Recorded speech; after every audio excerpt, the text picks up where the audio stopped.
The Handkerchief by Great 78.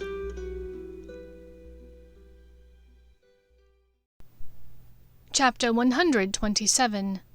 Libations, Locations, and Lore. It was pouring rain in Dunsford when he arrived, and though her magically spelled raincoat repelled water, Ginny's boots collected it. "Charms are wearing off. I didn't realize it till my socks were already soaked," she grumbled. She aimed a drying spell at them, then sighed with relief. Draco cast a strong but subtle non-verbal muffliato. She eyed him critically for a moment, then said, "Black hair kind of suits you, oddly enough." Ginny sat down gracelessly and blew out a breath. "You were right on time, Ferret. Auntie Muriel and my mother were just about to get into their nightly pissing match, and I needed to get out of there." "What did they argue about?" Draco asked curiously. He knew Molly was a woman who preferred to be in charge, from what Hermione had said. "Oh, it's not really arguing, not overtly. One of them will bring up something, some family member, or a recipe, or the incantation for a charm, or some little fact or opinion about history, and the other will tell them that wasn't right, it was this, and the entire night is just snipping whilst they smile at each other, with both of them trying to prove why they were right for about 3 hours. "That sounds exhausting." "Hence the gin and tonic. Cheers," said Ginny, draining her gin, and gesturing for a second from the barkeep. "So, what's the story?" Draco told her about the break-in at Gringotts, leaving out the significance of the Horcrux. Ginny's eyes flashed and danced with wonder at the tale. "A dragon? A dragon? Merlin's bollocks! They get to the most insane situations sometimes. And are you telling me that little shit Griphook stole the sword of Gryffindor from them? Bill was so worried about what they were up to with him." Ginny mused. "How did you know they were up to something with Griphook? I'd have assumed your brother wouldn't go around discussing that with everyone." Draco mused. "Extendable ears," Ginny said, and Draco recalled seeing a few Slytherins with these in the common room before he left school. "Bill stopped by to speak with Dad at Kingsley one day last week, and he mentioned it." "Those seem useful. Wish I'd thought to buy some," he said. Ginny dug into her pocket, fishing out a pair. "Here," she said, thrusting them at him. "Are you sure?" he asked, accepting the package. Ginny looked at him like he was daft. "You know who my brothers are. I've got about 12 pairs in my room. Consider these as payment for my drinks." "Sounds good," he said, accepting the little flesh-coloured strings and stuffing them in his magically extended bag. The back of his hand brushed the hilt of the sword, and he paused, considering. Ginny was a Gryffindor. She had more right to the sword than he did, he was sure. But meeting for a drink in a pub didn't feel especially heroic, either. "I do not enjoy the responsibility of possessing this sodding sword," he thought with mild annoyance. "So, any thoughts on where they might have gone?" Draco asked. Well, you know Harry owns the Black House. Would they go back there?" "I don't think so. Hermione says they think the Death Eaters can get inside the Fidelius charm." "Oh." Ginny's hopeful look fell. "Well, I don't think they went back to Bill's place. I would have heard before I left. Bill talked with Dad this morning, and he said he would keep him updated since they were gone. But there's been no fluke calls." "Your father's lack of security is deplorable," Draco said in a half-joking manner.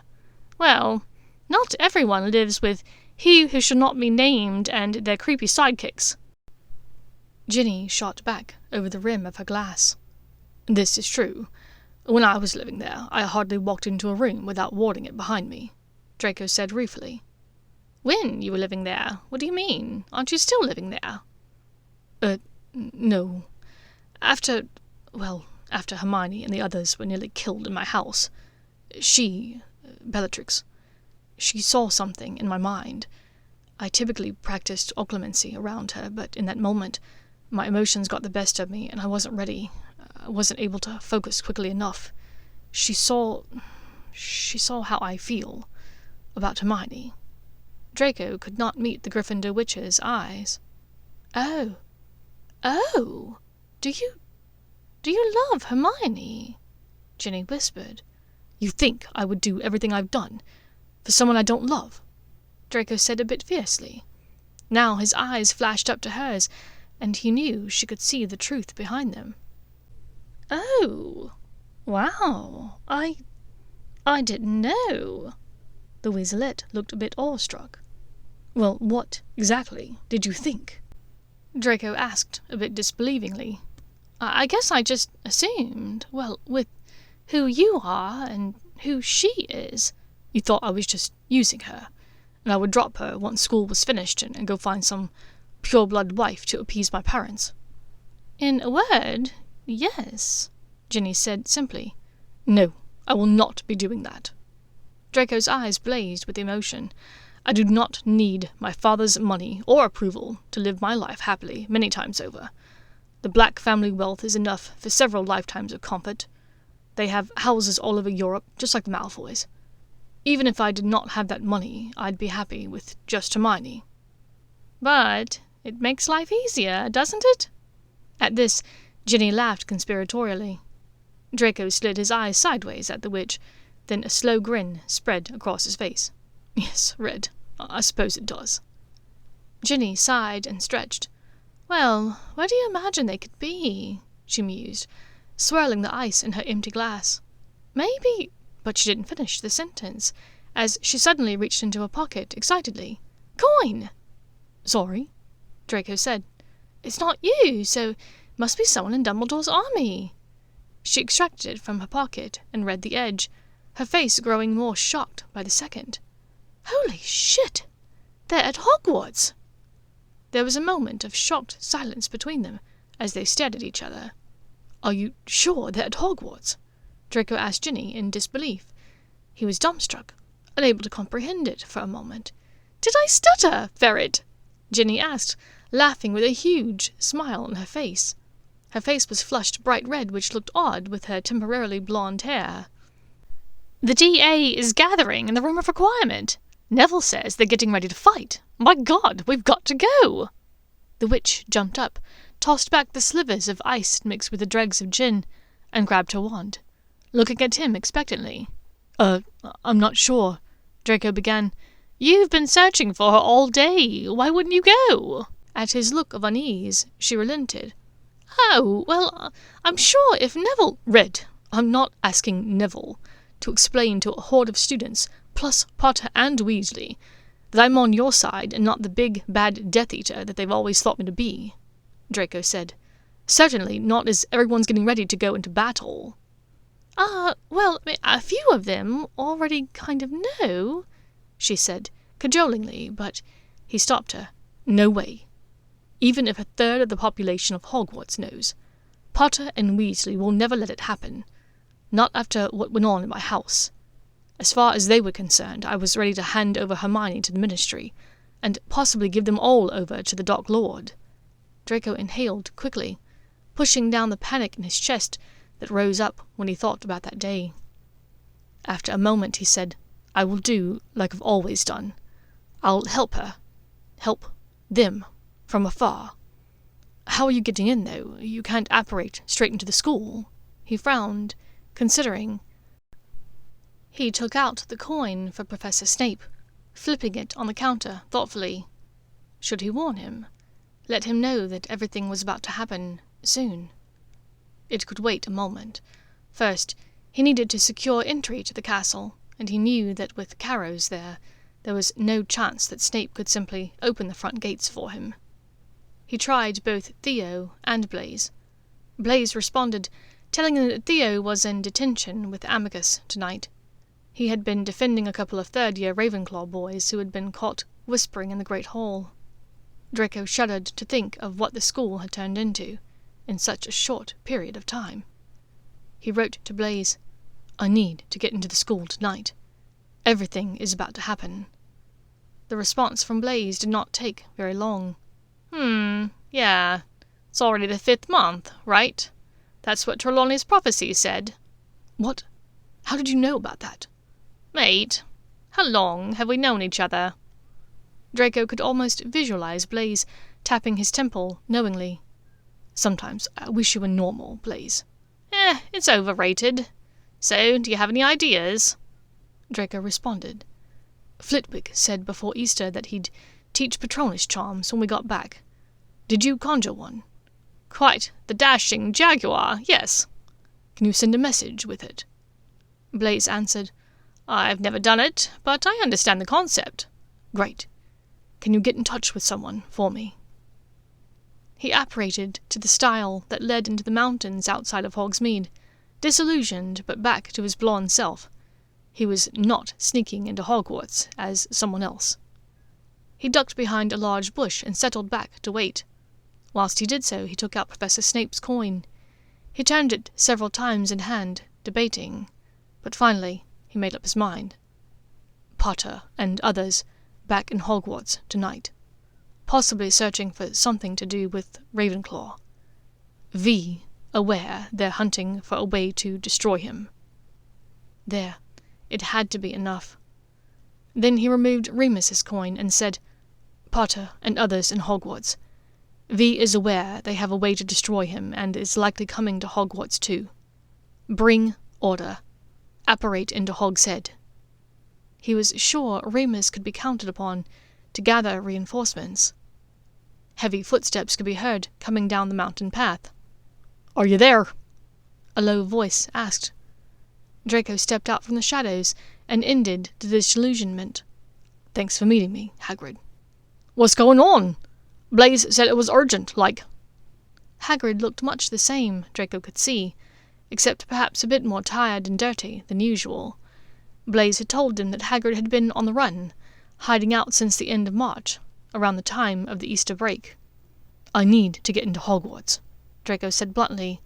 "Potter and Hermione and Weasley are all there, and I'm pretty sure you-know-who will not be far behind." "Harry and the others are in Hogwarts," Hagrid said in alarm.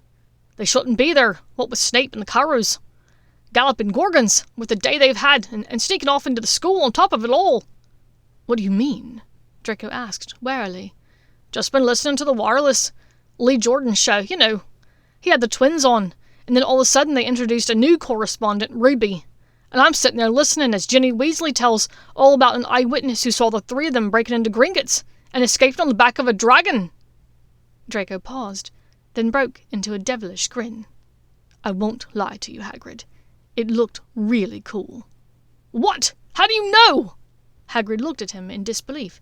"Who do you think the eyewitness was?" Draco asked rakishly. Hagrid grinned broadly and slapped him on the back so hard he nearly tumbled to the ground. "I still can't believe it, though. They're actually in Hogwarts." "Right. It's all happening tonight. And I need to be there, Hagrid. I made a promise to her father, to myself, that I would protect her. I have to go." "All right, let's figure it out." Hagrid nodded to himself. "Yeah, it's the only way in, I think. Right, so we'll need to climb through a mountain pass, just a bit up the road here. It's a bit dodgy in spots, but it's not so bad. And then we'll cross a small stream. It's just a little trek through the forest, and we're there." Draco had a feeling that the actually quite dodgy mountain pass, and what was certainly not going to be a small stream, was going to be the least of his problems so far tonight. With a rising feeling in his gut, Draco asked, "When you say forest, what forest are you talking about?" The mountain pass was far more than quite dodgy. At one point, Draco found himself scrabbling to cling to the sheared mountain surface on a ledge that could barely hold him. He was pretty sure that his own magic was the only thing keeping him aloft at one point. The stream, likewise, was a swim through rapids and swells that went over his head as he fought his way across. He was incredibly thankful that he knew a drying charm, though it took him a full 2 minutes to sit up from his exhaustion once they'd reached the opposite bank. But the worst was yet to come, he thought. It was amazing, really. He had been in this forest several times against his better judgment, and almost always exclusively at night. It didn't make sense, he thought, irrationally annoyed by this realization. There were a whole 10 or 12 hours of daylight every single day. during which any manner of things might happen that would necessitate a visit to the Forbidden Forest. Why, then, did all of these events need to take place under the cover of darkness? Draco passed his hand of glory to Hagrid. He gritted his teeth and nodded his agreement to Hagrid, to follow closely by holding on to the hem of the giant wizard's overcoat. If he never went into this forest ever again after this, it would still be too soon. "Let's take this path here, left, Draco," Hagrid said, a bit uneasily, about 10 minutes into their slough through the forest. "Are you sure?" Draco asked, equally uneasy. The moonlight was sparse, but to his vision, the right path was fairly wide and less overgrown than the left, which looked to be full of brambles and thorns. "Yeah, you remember when I carried my friend Aragog out of the forest last year?"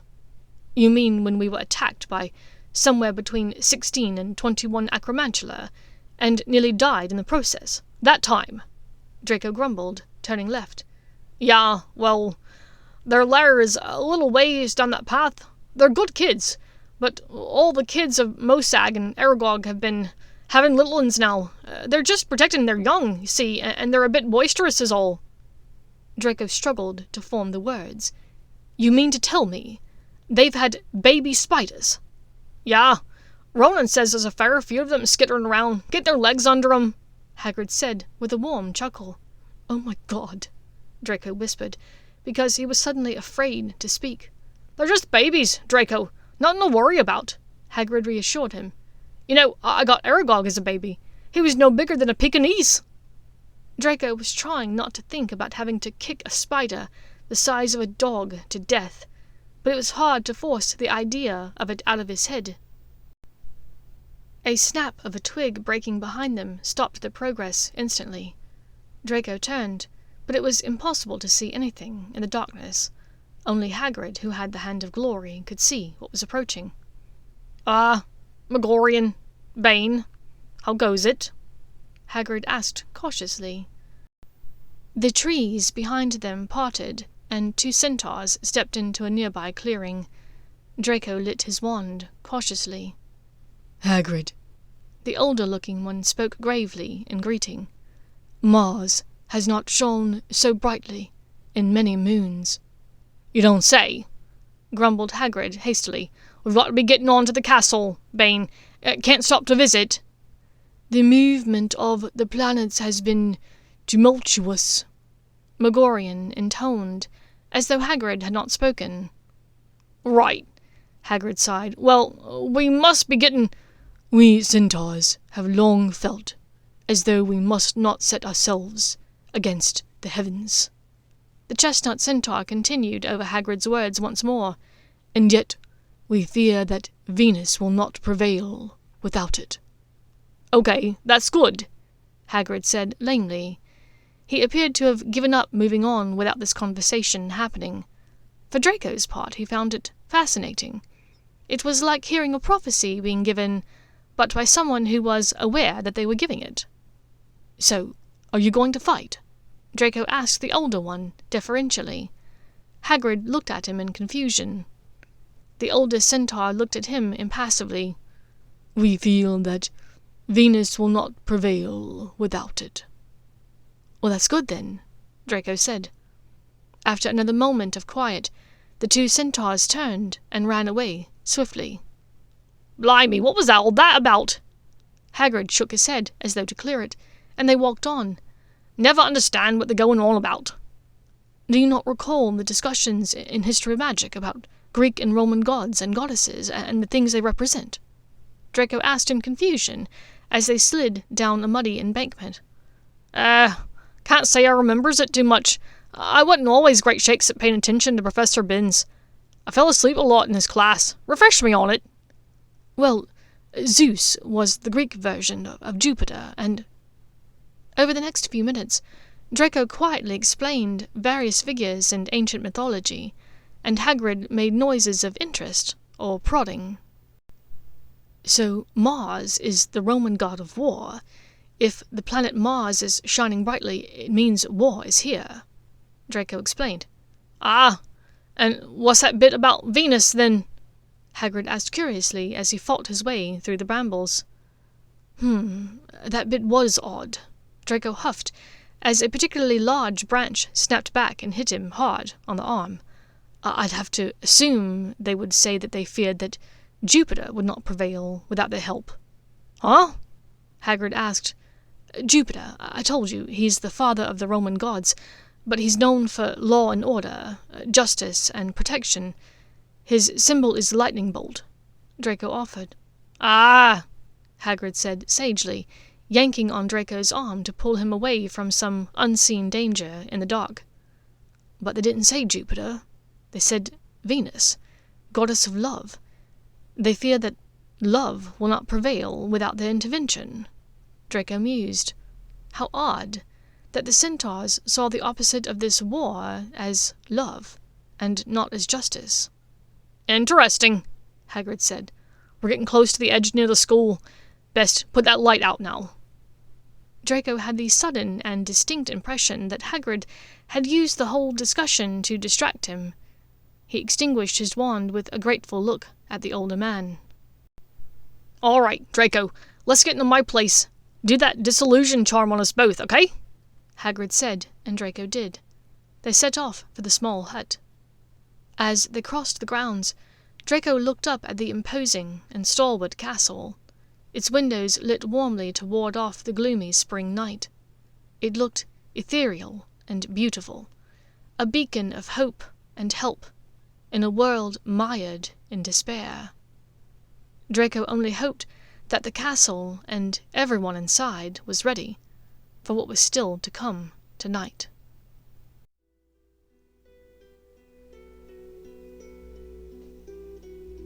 Thank you for listening to this chapter of The Handkerchief by Great78.